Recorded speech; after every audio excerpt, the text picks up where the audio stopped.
자, 안녕하십니까. 이번 시간에는 신용 코너에 갖고 신뢰 자본이라고 하고 부자가 되기 위해서는 신용과 신뢰가 있어야 된다. 이런 주제로 여러분들한테 설명을 좀 드리고 싶은데요. 저번 에피소드 11번에서는 채권 채무 관련된 좀 안타까운 기사들 설명을 많이 드렸었는데 돈을 빌려주고 빌려받는 거. 그래서 내가 여기 한 가지 제가 이제 또 추가적으로 간략히 설명드리고 싶은 거는 돈 자랑하지 마세요. 돈이 많으면 돈 자랑하고 다니면은 주변에서 돈 빌려달라고 하겠죠? 그러니까 겸손하게, 선행을 할 때도, 왼손이 뭐 하는 걸 오른손이 모르게 하라 뭐 그런 뜻도 있고 오른손이 하는 걸 왼손이 모르게 하라는가요? 하여간 뭐 선행을 할 때도 돈 자랑하지 말고 조용히 익명으로 하고 돈을 벌었을 때 돈 뭐 친구들한테 돈 좋은 거 갖고 있다 뭐 돈이 얼마 있다 뭐 이렇게 자랑을 절대로 하지 마시고 검소하고 겸손하게 살면 불필요하게 돈 빌려달라는 사람이 나타나지 않을 거예요. 자, 그래서 신용이라는 것은 하루아침에 쌓이는 것도 아니고 지속적으로 쌓여야지. 여러분들 신용카드 갖고 계시죠? 신용이 없는 사람에게는 신용카드가 발급이 안 돼요. 그리고 우리가 신용을 바탕으로 해갖고 월말이나 되면은 때가 되면은 우리가 빌려서 썼던 돈, 물건 샀던 돈을 갚고 이런 것들 지속적으로 반복하면서 사용할 수 있는 게 신용카드죠. 그래서 신용과 신뢰는 좀 약간 다른 개념인데 신용이 쌓여갖고 신뢰가 된다. 영어로 하면 trust 뭐 이런 내용이 되는데 이것이 하나의 자본을 형성할 수 있다. 그래갖고 신뢰라는 이 단어를 통해 가지고 우리가 여러 가지 생각을 해볼 수가 있는데 신뢰와 신용이 굉장히 중요하고 이런 걸 통해 갖고 우리가 자본을 형성할 수 있다. 그래서 이제 KCI라고 해가지고 여기에 이제 키워드 검색을 해 보면은요, 제가 잠깐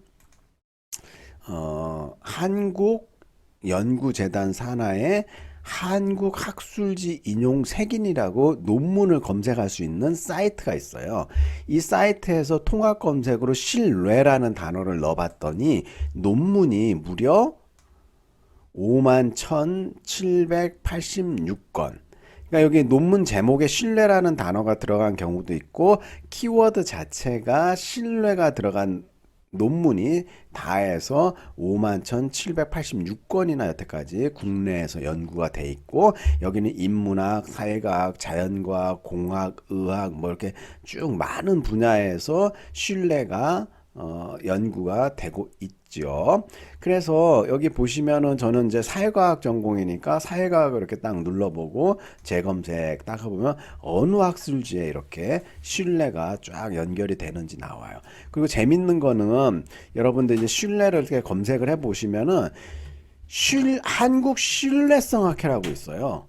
신뢰만 전문적으로 연구하겠죠. 제품에 대한 신뢰, 사람에 대한 신뢰, 신용, 뭐 여러 가지, 뭐 은행의 신뢰라든지 뭐 이런 것들을 다 연구를 하고 통계적으로 검증하고 그만큼 신뢰가 중요한 이슈가 된다. 중요한 삶에 있어서 요소가 된다는 거죠.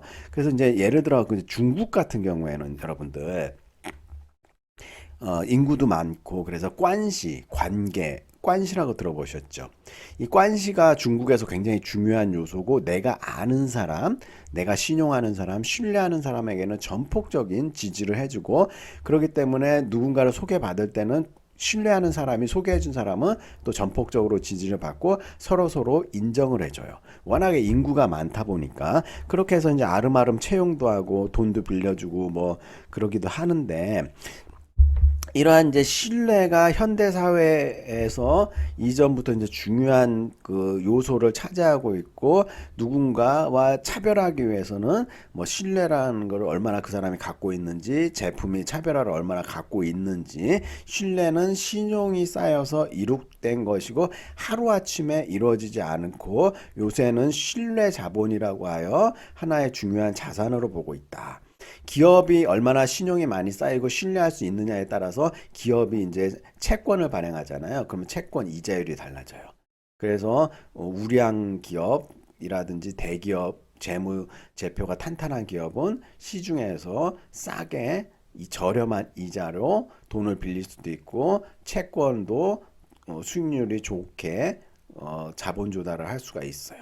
그 때문에 이 신용과 신뢰는 기업에게 있어서 돈하고 직결된 내용이죠.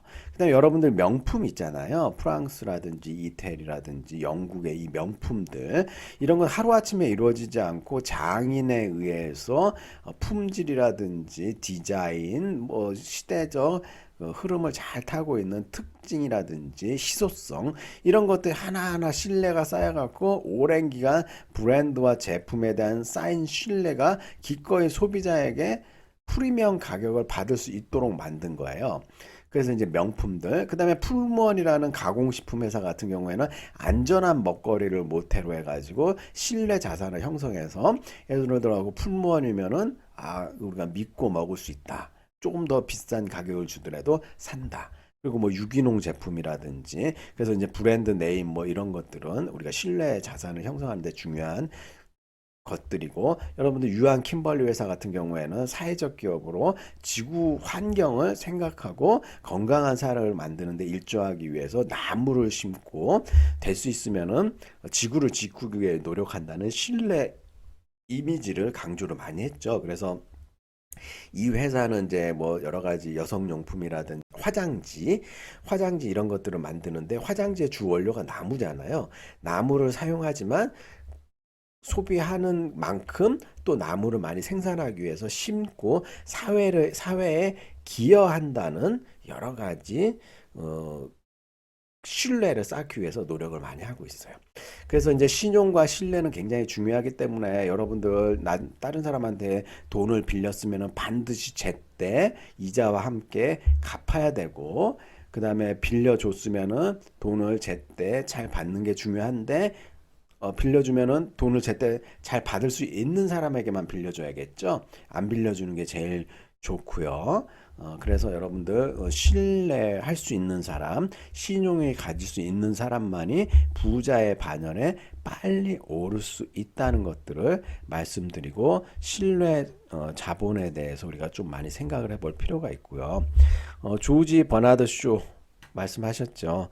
유명한 철학자인데 가난은 모든 악의 근원이 될 수 있다. 가난하기 때문에 못 배우고 가난하기 때문에 주는 게 없기 때문에 받을 수도 없고 이런 것들이 악순환이 계속 되기 때문에 가난의 굴레를 끊어가지고 빨리 벗어나는 게 중요한 것 같고 그래서 이제 조지 버나드 쇼는 참 가난을 악의 근원이다 이런 명언을 남기기도 하셨죠. 다음에 우리가 이제 13탄에서는 제가 부자의 마음, 선행 프로젝트, 부자들이 어떤 선행을 하고 있는지, 행복의 조건은 어떤 건지 설명을 드리도록 하겠습니다. 자, 오늘 수고하셨습니다. 감사합니다.